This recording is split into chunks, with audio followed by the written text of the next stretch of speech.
అందరికీ నమస్కారం అండి. ఆనందంగా జీవితాన్ని ఆస్వాదించడానికి అమ్మ మాటకు స్వాగతం. మేము ఆశ్రమానికి వెళ్ళే రోజున మన ఇంటి దగ్గర గోవు ఈనిందని చెప్పాను కదండీ!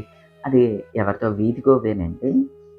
ఇక్కడ ఖాళీ ప్లేస్ చూసుకొని ఈనినట్టున్నది. అది ఎవరిదో తెలియక మా భీమవరంలో ఈ గో సంరక్షణ చేసే దాస్ సుంకరాకి ఫోన్ చేశామనమాట. ఆయనొచ్చి పలానా వాళ్ళది గోవు ఉందని చెప్పి వాళ్ళకి ఫోన్ చేశారు. గోవు గల ఆయన యజమాని కూడా వచ్చిన తర్వాత గోవుని దాని పెయ్య దూడ, ఆడదూడ అనమాట అండి ఇది. దాన్ని అప్పచెప్పాము. అప్పటి వరకు దాని సంరక్షణ అంతా నేనే చూస్తూ ఉన్నాను కదండీ! ఆయన పాలు కావాలా అమ్మా అని చెప్పి ఆవు పాలు తీసి ఇచ్చారనమాట అండి గిన్నె తెచ్చుకోమని. ఇగోండి ఇవే మురిపాలు అంటాం కదా! అంటే ఆవు పాలనమాట అండి. జున్ను పాలు. అయితే ఎవరన్నా అనుకోవచ్చు, దూడకి పట్టకుండా పిండేశారేంటి అని చెప్పి. అప్పుడే పుట్టిన దూడ పాలని పట్టటం గాని, పొదుగు పట్టటం రాదనమాట అండి. దానికి కొద్దిగా అలవాటయ్యేసరికి ఒక పూట, 2 పూటలు ఒక్కోసారి ఒక రోజు అలా పడతదనమాట. అలా అని ఆ పాలను అలానే గోవుకే వదిలేస్తే అది రొమ్ములు గట్టిపడిపోయి చాలా నరకయాతన పడిపోతాయన్నమాట అండి పశువులు. అందువల్ల జున్ను పాలు అని చెప్పి ఆ మురిపాలని పిండేస్తారనమాట అండి. అతను థ్యాంక్స్ చెప్పి ఇక గోవుని తీసుకెళ్తున్నాడు. గోవునేమి లాక్కెళ్ళక్కర్లేదండి. ఆ బిడ్డని తీసుకెళ్తుంటే చాలు ఇంకా వెనకాలే వెళ్ళిపోతుందనమాట అండి ఆవు. అదిగోండి అది చూడండి చక్కగా ఆయనతో కలిసి వాళ్ళ యజమాని ఇంటికి వెళ్ళిపోయింది. ఇక ఈ మురిపాలని, జున్ను పాలని తెచ్చుకున్నాను కదండీ! వీటిల్ని ఒక బాటిల్‌లో ఏసి డీపర్‌లో పెట్టేసుకున్నామనుకోండి, ఎన్ని రోజులైనా అలానే ఉంటాయి. మనకు కావాల్సినప్పుడు తీసుకుని జున్నుని తయారు చేసుకోవచ్చనమాట అండి. ప్రస్తుతం అయితే నేను ఒక బాటిల్‌లో వేశాననమాట. అసలు ఆయనకి లెక్క ఎలా తెలిసిందో కానియండి, కరెక్ట్‌గా అర లీటర్ వచ్చినియి అనమాట అండి. ఇంకా నురుగులాగా కొద్దిగా ఉన్నది. కొద్దిసేపు అలా ఉంచిన తర్వాత మళ్ళీ నురుగంతా పోయి పాలులాగా అయ్యి కరెక్ట్‌గా ఈ బాటిల్‌డ్ అయినియి అనమాట అండి. ఇక ఈ బాటిల్‌ని డీపర్‌లో పెట్టేసి ఆశ్రమానికి వెళ్ళిపోయామండి అప్పుడు.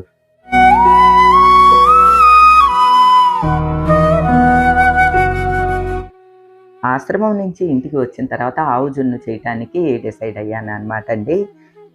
ఆవు పాలని ముందు చెప్పి ఉంచారు మా వారు. మేము పాలు తీసుకుంటాం కదా! వాళ్ళకి ఫామ్ హౌస్ ఉన్నదండి. అందులో గోవులు కూడా ఉంటాయనమాట. ముందు రోజే చెప్పి ఉంచారు. ఇగోండి 2 లీటర్ల ఆవు పాలు తెచ్చారు. ఈ జున్ను పాలని డీపర్‌లో పెట్టి ఉంచాను కదండీ! ఐస్ కట్టేసేసినియి. ముందు దాన్ని కరిగించుకోవాలి. అర లీటరు పాలకి 2 లీటర్ల నార్మల్ పాలు పడతాయండి. అంటే ఈ జున్ను పాలల్లో నార్మల్ పాలు కూడా కలిపి జున్ను వండుతామన్నమాట. అయితే ఈ ఆవు పాలు దొరికేంత వరకు కూడా వెయిట్ చేయాలి. ఎందుకంటే ఈ ఆవు పాలు కాబట్టి కలిపేవి కూడా ఆవు పాలు అయితేనే శ్రేష్టం. గేదె జున్ను పాలు, గేదె పాలు కలుపుకోవచ్చు. ఇప్పుడు ఈ ఆవు జున్ను పాలల్లో గేదె పాలు కలిపితే కరెక్ట్ కాదు. అందుకనే ఈ ఆవు పాల కోసం వెయిట్ చేసామన్నమాట అండి. మా వారు ముందే చెప్పి ఉంచారు గంగయ్య గారు వాళ్ళకి 2 లీటర్ల ఆవు పాలు కావాలి అని అంటే వేళ ఉదయం రమ్మన్నారనమాట. వెళ్ళి తీసుకొచ్చారు. ఇవి ఇప్పటికిప్పుడు తీసినాయండి. ఐస్‌లో పెట్టినవి అలాంటివి ఏం కాదన్నమాట. ఎందుకంటే నార్మల్గా ఉన్నాయి. కానీ ఇది ఐస్ కట్టేసింది. ఇది ముందు కరిగించుకోవాలి. ఏం లేదండి, ఒక గిన్నెలో నీళ్లు తీసుకుని ఈ బాటిల్ పెడితే కొద్దిసేపటికి ఐస్ అంతా కరిగిపోయి పాలు మిగులుతాయి అన్నమాట. ఇదిగోండి ఇదేమో బెల్లం అనమాట అండి. బెల్లం ఇలాగ చితకొట్టించి డబ్బాలో వేసి ఉంచుకుంటాను అనమాట. ఎప్పుడూ ఉంటుంది. కొంచెం పలుకులుగా ఉన్నాయి కాబట్టి పొడిలాగా చేసేసుకుంటే త్వరగా కరిగిపోద్దండి. ఇలా అయినా పాలు వేసి పాలల్లో ఈ బెల్లం వేసి కరిగేంత వరకు ఉంచవచ్చు. దానికన్నా కూడా బెస్ట్ ఏంటంటే కొంచెం ఇంత పలుకులు కాకుండా మెత్తగా పొడిలా ఉందనుకోండి, త్వరగా పాలల్లో కలిసిపోతుంది. ఈ పాలన్నీ కరిగేలోగా నా మిగతా పనులన్నీ చూసుకుంటానండి. అలానే ఈ జున్ను పాలు కాయటానికి కొద్దిగా పెద్ద కుక్కరే కావాలన్నమాట అండి. అంటే ఈ గిన్నెలో కాస్తాను. ఇంత గిన్నె పట్టేది పెద్ద కుక్కరే అనమాట. రోజు ఇందులో ఇడ్లీ పెడతామండి. ఈ కుక్కర్ గురించి మళ్ళీ నేను కథ చెప్పాను ప్రారంభించానంటే కథ అయిపోతుందండి. ఇది మా అమ్మ వాళ్ళు ఇచ్చిన కుక్కరు. ఏమండి హ్యాండిల్స్ అవి ఊడిపోయినా సరే ఇంకా మా అమ్మ వాళ్ళ కుక్కరు అంటున్నారా? మా నాన్నగారి పేరు అది ఉంటుందని నాకు చాలా ఇష్టం అనమాట అండి. ఇప్పుడు ఇది ఒక 2 లీటర్లు, ఇది ఒక అర లీటరు, 2.5 లీటర్లు, ఒక అర కేజీ పైన కేజీ వరకు బెల్లము అన్నీ పట్టాలి కాబట్టి పెద్ద పాత్ర తీసుకున్నానండి. ఇంత పాత్ర పట్టాలంటే ఇంత కుక్కరు ఉండాల్సిందే అనమాట. ఫస్ట్ ఇడ్లీ అయితే అవుతున్నాయి కదా, ఇడ్లీ అయిపోయిన తర్వాత అప్పుడు ఈలోపు ఆ పాలు కూడా కరుగుతాయి. అప్పుడు ఇక జున్ను పాలకి అన్నీ ప్రిపేర్ చేస్తానండి. ప్రస్తుతం అయితే మా వారికి నాకు ఒక స్ట్రాంగ్ కాఫీ పెట్టుకుని తాగామనుకోండి, మిగతా పనుల్లోకి హ్యాపీగా దూసుకెళ్ళిపోవచ్చు. పనిలో పని కొంచెం కొబ్బరి ముక్కను కూడా నీళ్ళల్లో పెట్టానండి. డేపర్లో పెట్టాను అనమాట. ఐస్ కట్టేసింది, గట్టిగా ఉన్నది. ఇది కూడా ఐస్ కరుగుద్ది అని చెప్పి ఈ నీళ్ళల్లోనే కొబ్బరి ముక్కను కూడా పెట్టేశానండి చట్నీ కోసం. అవి కరిగేలోగా బెల్లం పాలలో కరిగించేసుకోవాలండి.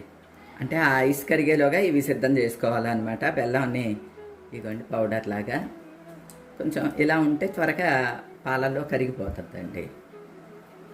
కొంచెం పెద్ద గిన్నె తీసుకున్నాను. ఆవు పాలతో ముందు శివయ్యకి అభిషేకం చేసుకోవటానికి కొన్ని పాలు తీసుకుంటానండి.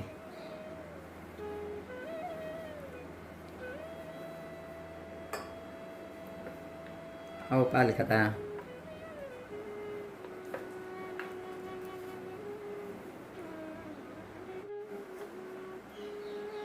శ్రీ విఘ్నేశ్వర తండ్రి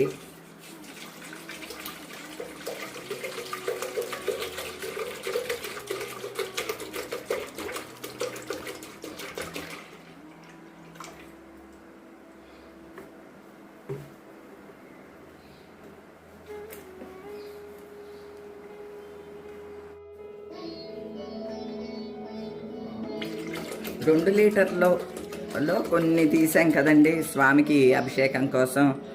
ఆ మిగతా పాలన్నీ వేసేస్తున్నానండి. 2 లీటర్లు వేసేస్తున్నాను.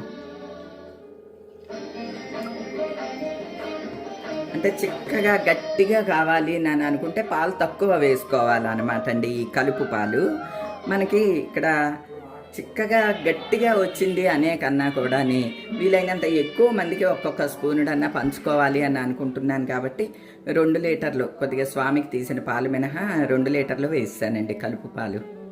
తర్వాత ఈ బెల్లం పొడిని ఈ పాలల్లో కరిగించుకోవాలి. దీనికి కొలత ఏమీ ఉండదండి. 1 కేజీ అంతా తీసుకుని సిద్ధం చేసుకున్నాం అనుకోండి, కొంచెం తీపి చూసి వేసుకుంటూ ఉండటమే అంతే.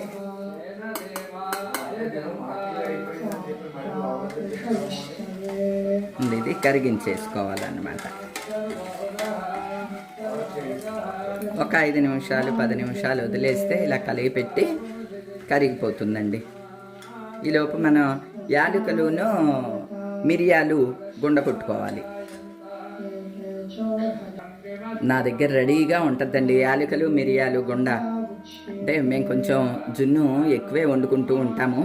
అది కాక ఇట్లా నేను కొంచెం ఎక్కువ తయారు చేసి ఉంచుకుంటాను చిన్న సీసాలో పెట్టి. ఎప్పుడన్నా మామూలుగా పాలల్లో పసుపు వేసుకుని 1 స్పూనుడు ఇది వేసుకుని కూడా తాగుతూ ఉంటాం, మిరియాల పాలలాగా. దీనికి కూడా కొలత ఏమి ఉండదండి. ఒక 2 స్పూన్లు 3 స్పూన్లు, ఇది చిన్న స్పూన్ కదా 3 సార్లు వేసా.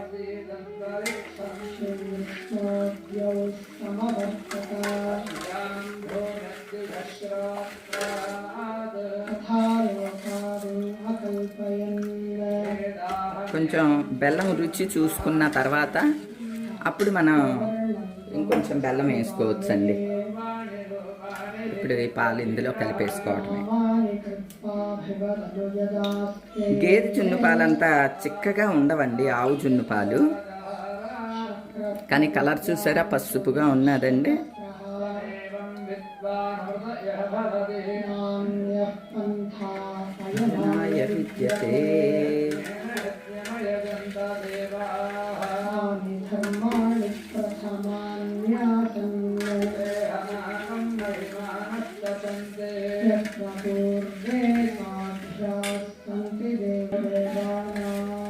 తీపి ఎలా సరిపోద్ది అనేది మాత్రం మస్ట్గా చూసుకోవాలండి. మనం కొంచెం అట్లా చేతిలో వేసుకుని రుచి చూసినప్పుడు కొంచెం ఎక్కువ తీపి ఉండాలి.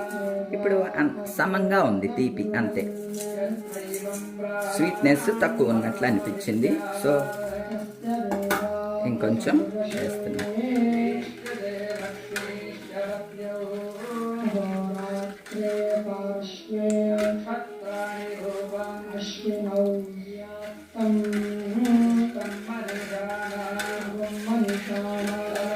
కొంచెం చూసుకుంటూ తీపి వేయటం బెటర్ అండి, లేకపోతే మరీ వెరీ తీపి అయిపోయింది అనుకోండి అంత బాగోదు. అందుకని చక్కగా రుచి 1-2 సార్లు రుచి చూసుకుని కలుపుకుంటాం బెటర్.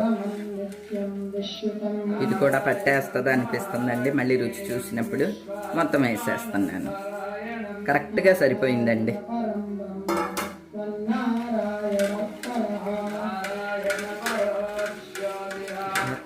నారాయణ పరః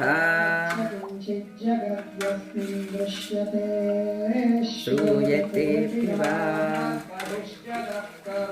వ్యాప్య నారాయణ స్థితః. సాధారణంగా ఆవు జున్ను ఎక్కువ దొరకదు అనమాట అండి. గేదె జున్ను అయితే అంటే పరిపాలదైతే అందరికీ దొరుకుతుంది. అందుకని ఆవు జున్ను ఆవు పాలు వచ్చినప్పుడు మాత్రం కంపల్సరీ నేను అందరికీ పంచి పెడతాను అనమాట అండి. అందుకనే కొంచెం ఎక్కువగా తయారు చేస్తాను. ఇలా దీన్ని చాలా జాగ్రత్తగా తయారు చేసి అందరికీ పంచుకుంటే చాలా సంతోషంగా ఉంటుంది. ఆ తీసుకున్న వాళ్ళు కూడా చక్కగా సంతోషిస్తారు.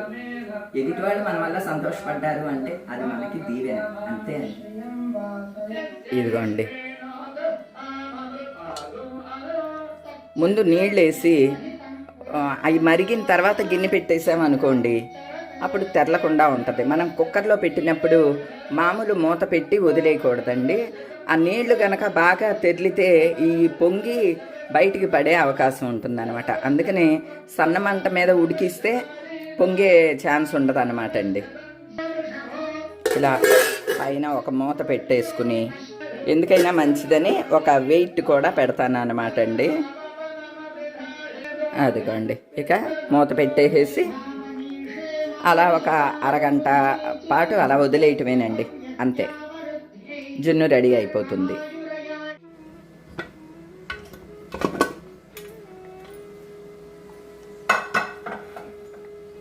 ఒక 1/2 అవర్ తర్వాత కట్టేశానండి. నాయనా విఘ్నేశ్వర సాయిబాబా తండ్రి, అయిపోయినట్టే ఉందండి. పుల్ల కానీ కత్తి కానీ ఏదన్నా ఇలా పెట్టి అన్నప్పుడు అంటలేదనుకోండి ఇది అయిపోయింది, రెడీ అయిపోయింది అని అర్థం. రెడీ అయిపోయిందండి, ఇంకేం లేదు దీని పని. చల్లారిన తర్వాత చక్కగా అందరికీ పంచుకోవటమే.